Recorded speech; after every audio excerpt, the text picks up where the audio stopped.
I had joined a small surveying party in the high hollows of the Appalachian Ridge in the autumn of 1872, mapping timber and prospecting for coal with chain, plane table, and pocket compass.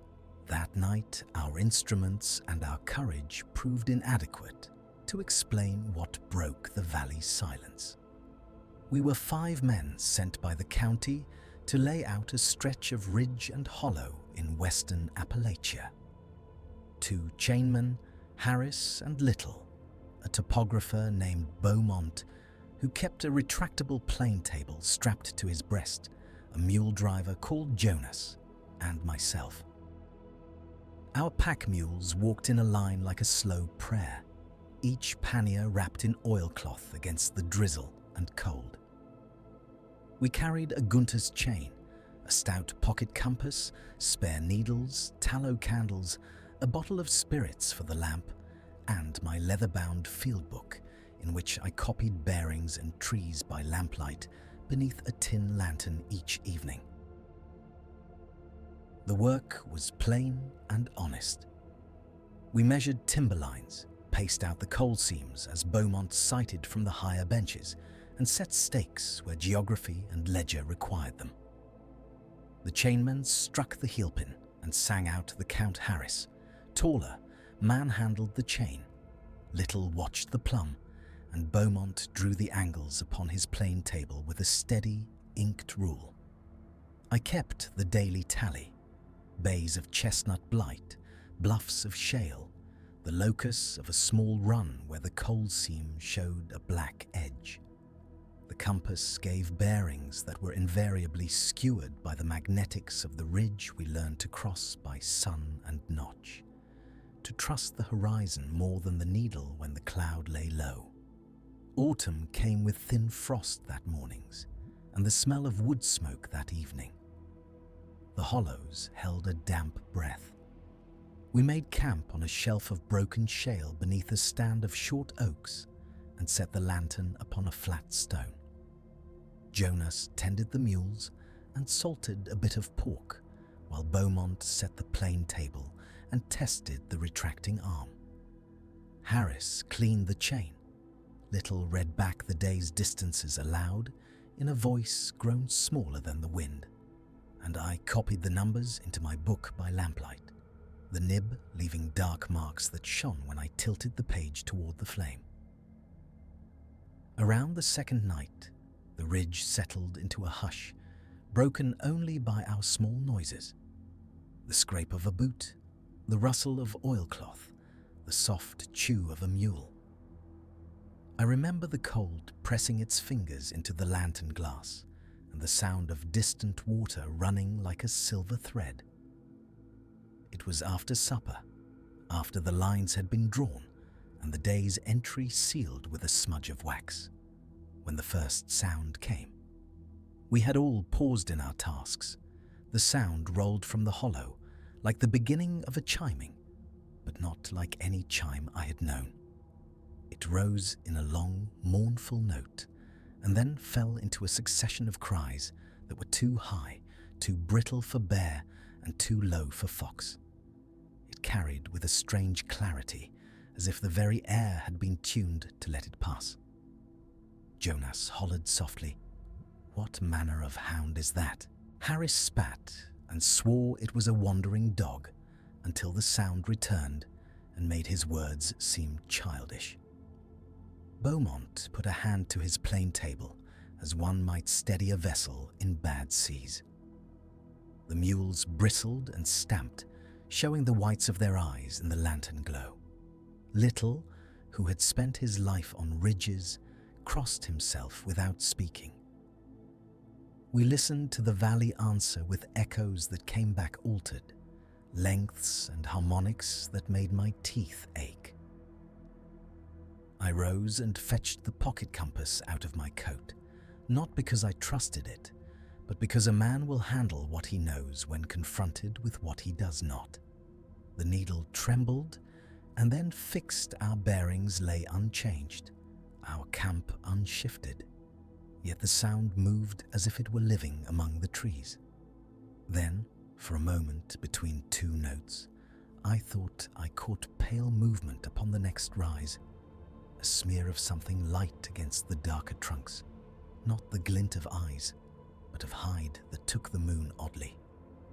I cannot say I saw its head or its limbs clearly. The lantern threw a small cone of light, and that cone did not reach it.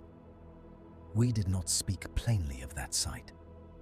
Beaumont tightened a screw on his plane table and, in the small and precise voice he used for measurements, suggested we keep the lamp shielded and listen for changes in tempo and pitch. Harris fetched another mooring for the chain, and Little began to wind the tape upon its spool as though preparing for an immediate survey. Jonas fed the mules an extra handful of oats and set them close to the pack saddle. I opened the leather-bound field book to lay down the night entry and hesitated, my pen hovering, while that sound rose again from the hollow.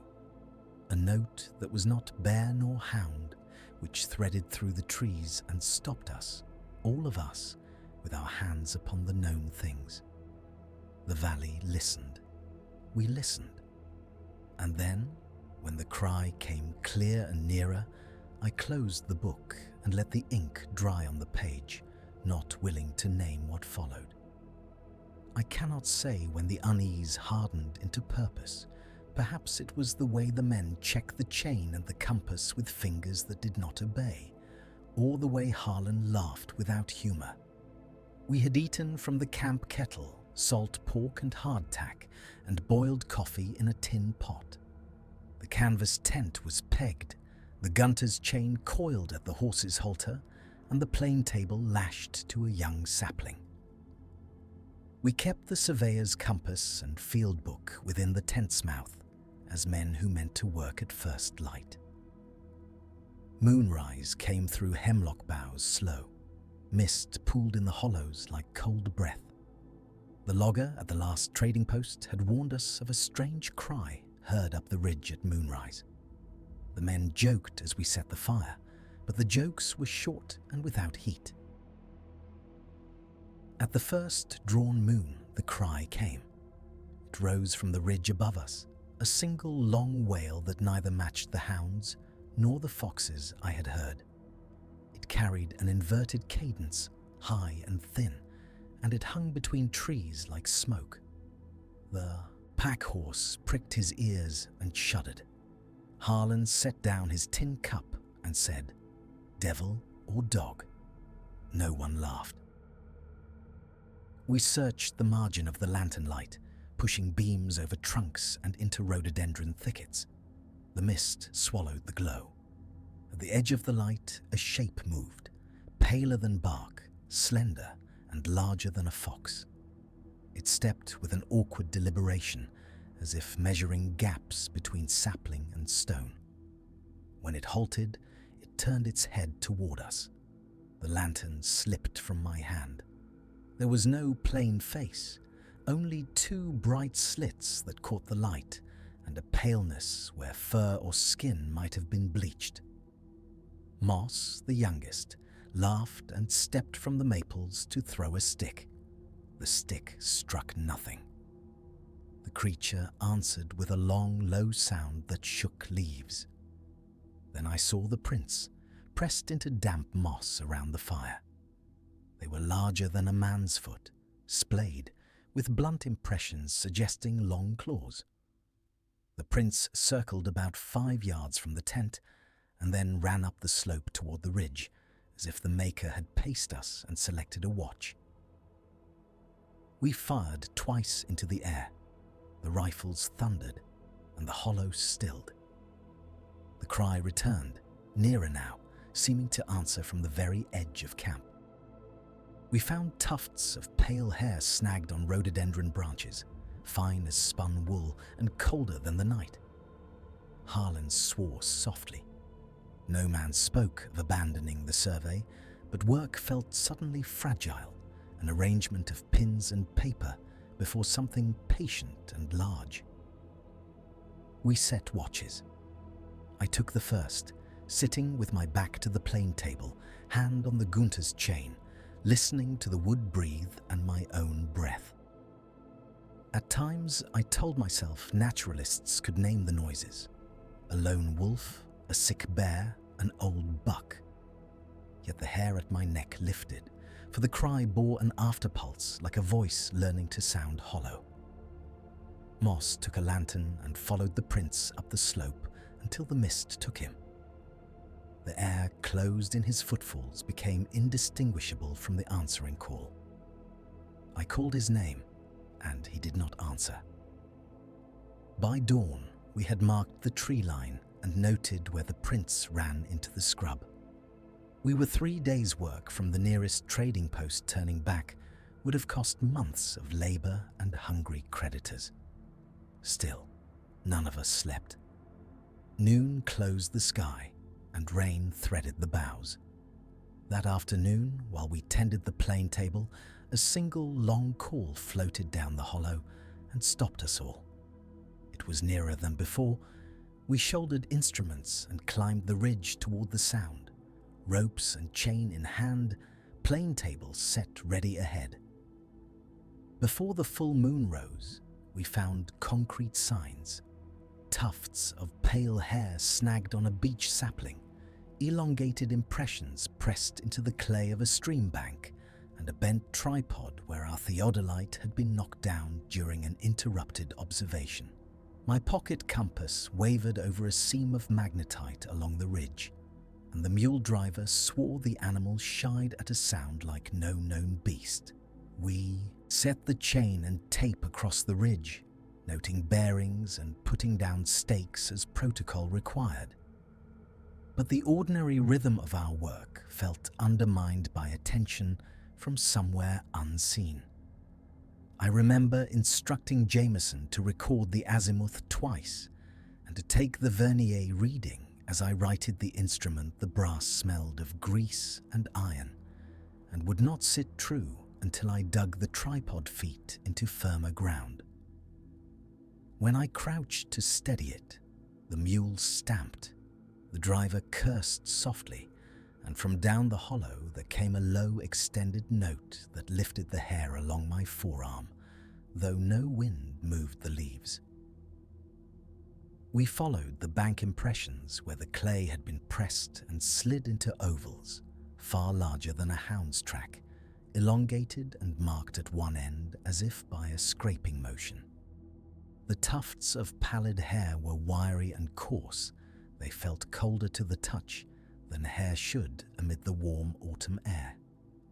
I wrapped a sample in my handkerchief and stowed it in the instrument case. We had no microscope, only a small bottle of collodion for photography. Yet common prudence is a thing that survives the shortness of a survey. Abel, the mule driver, refused to set his beast within sight of the beach, saying the creature smelled of old bone and spring water, words he repeated to steady his voice. He had driven pack animals through Allegheny hollows and knew the shriek of panther as well as any backwoodsman that his account differed was cause for unease. By midnight, the cloudscape shifted.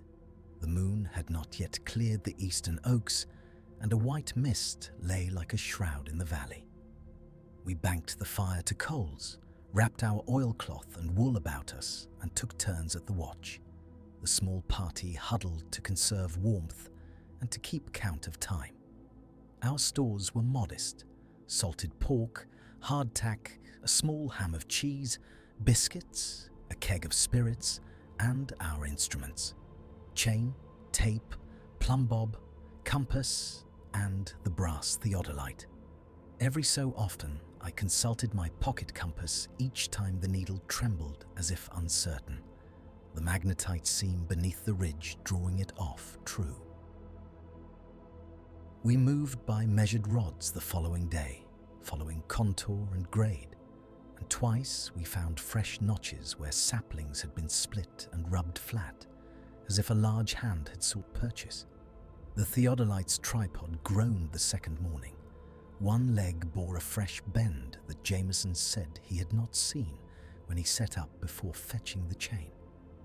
We searched the loam for furrows or blood, but found only more hair and long linear impressions, grooves like the path of something that slid as it travelled. That evening, while mapping a knoll, a sound rose from the northern ledge, a long keening that bent and folded, neither the wolf's full-throated howl nor any hound's cry I had heard in frontier camps. It circled the camp twice as if inspecting us, and then fell away into the hollows. Abel dropped his lantern and it guttered, a brief, bright absence of light. I felt the metallic taste of fear, and yet the training of years took hold. I lifted the instrument and obtained an azimuth toward the sound, in the hope that the record might later serve explanation. Jameson read the degree aloud. The men stood rigid, and we made no attempt to pursue in the dark, for mules balk and chains are lost. The rifle had hardly finished its bark when the hollow answered. 2 notes, farther now, as if the speaker had retreated and yet had not left the clearing. Lantern glow trembled on the laurel and on our faces. The kerosene lamp at my hip smelled of smoke and cold oil. I remember the sting of the night air, the wet leaves clinging to my leggings, and the sour iron taste at the back of my mouth where adrenaline had made me bite my tongue. We fanned out without words. The planetable lay abandoned where it had been upended by the scramble the alidade, slipped from a hastily released clamp, scraped the earth. My chain, a Gunther's chain coiled in its leather case, rattled as I drew it free to mark a measure, and, for the moment, steady my nerves. My men had Sharp's rifles, and a brace of Colt's cartridges were counted by the light of the lamp. We struck flint from habit, and from the old military caution that never leaves a man who has kept a camp on the frontier. There were signs at once. A branch, cleanly broken and peeled of its inner bark, lay on the trail where the pale shape had crossed. The undergrowth bore the drag of something that moved swift and low. No cloven hoof, no 4-foot drag, but impressions set wider than any horse or mule I knew. I set the heel of my boot within one shallow depression. To compare it, almost swallowed me. It was nearly twice the length of my brogans, and the stride between marks measured by eye far longer than a man's. The print's edges were rounded, as if the ground had given under a much weightier tread, and along the side of one imprint there stuck a pale film of hair, fine and silvery in the lantern light. Hayes, who held the planetable, knelt and traced the impression with a careful forefinger, his surveyor's instinct doing what training and fear would not, recording rather than imagining. He measured the gap between prints with a twig and muttered the number to himself. 19, 20 feet, he said at last, and I had to laugh, though it was a brittle sound. The laurel's leaves carried a faint, sour scent, like fox and old thunder. But beneath that was something colder, almost the clean smell of iron and wet stone, as if the thing had come from a place where frost lingered even in June. We followed the marks into the tangle, the lanterns bobbing, boots sinking in moss. Once the cry rose again from the ridge, fuller this time, a keening that bent up and away like a rope thrown toward the moon. The dogs that trailed with us flattened their ears, and whimpered one old hound, bolted for the tree line, only to balk at the dark beyond. For a man who spends his life measuring the world, the sudden immensity of unknown things is a poor companion. At the edge of a small clearing, we found a torn scrap of canvas, part of a pack saddle, velveteen where it had been clawed or dragged. The pack mule's halter had been snapped where a good iron bite would have held it. 2 of our lesser tools were gone, an iron pick and a canteen. There was no blood to mark the place, only the disturbance of things that had been laid aside with order. We called Hargrove, who had gone toward the ridge with his lantern, and he answered from above with a voice that trembled. He had seen tracks go up a steep, laurel-choked draw, and then stop at a place where the root system formed a small cave. He swore he had seen, for a second, a pale contour against the moon, limbs folded like some gaunt ape, then an ocular flash like reflected light before it snowed away among leaves. We made a circlet and set watches. Nobody spoke of running. Instead, we fell to the small, practical ministrations of men at work under strain, oiling locks, replenishing primers, relighting the lanterns with hands that did not quite stop shaking. I wrote 3 lines in the field book from memory and tried to make them plain. June 1872. Ridge north of Dry Hollow. Strange call. Prints. Large. Pack damaged. It felt inadequate. All night the keening came and went, sometimes distant, sometimes so near that the hairs along my forearm prickled as if a hand had brushed them. At one turn, the sound made Hayes mutter a prayer under his breath. He was a man of a steady faith, and Hargrove, who had once seen a cougar on the Allegheny Ridges in '69, said aloud that no known creature he had hunted gave such a cry. We drew closer still to what we could follow into the brush, and the marks led us to an old logging road that fell away toward the hollow. There the prints crossed and disappeared beneath a mossy ledge. We held our rifles ready, and the lamps glow humble and small against the dark. We could not tell then whether the thing had turned aside or whether it had waited for us to go on. I remember thinking of every instrument we carried, the alidade, the chain, the compass needle that still quivered in its box, and I remember the resolve that settled over us like the cold dew. At first light, we would follow the line down the old road into the hollow.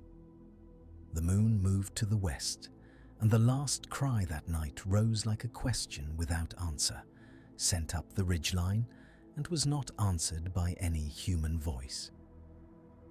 We fled at first light with a ruined pack and a mule missing its saddle. The topographer's field book bore a smear where ink had stopped mid-entry, and one chainman left the trade thereafter, his hands trembling whenever we spoke of that ridge.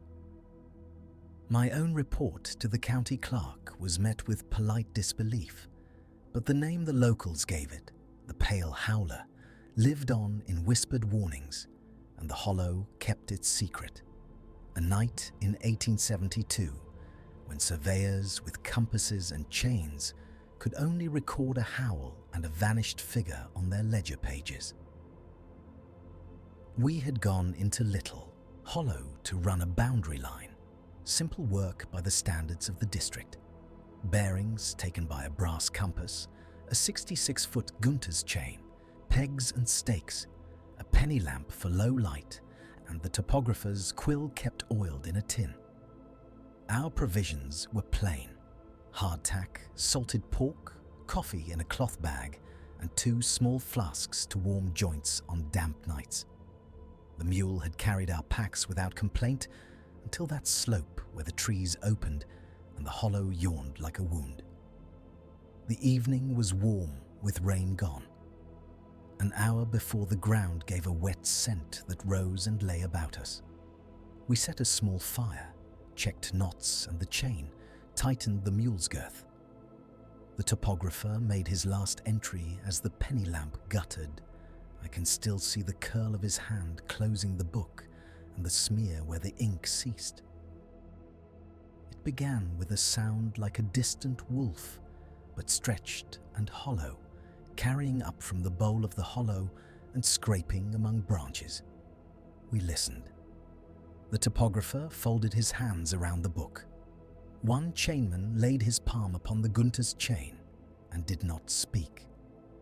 I stepped to the lip to peer down into shadow. Something pale moved along the farther slope. Not an animal in the way we understood animals. Upright, long-limbed, stealing over logs with a baleful economy. At first, it was a lighter patch.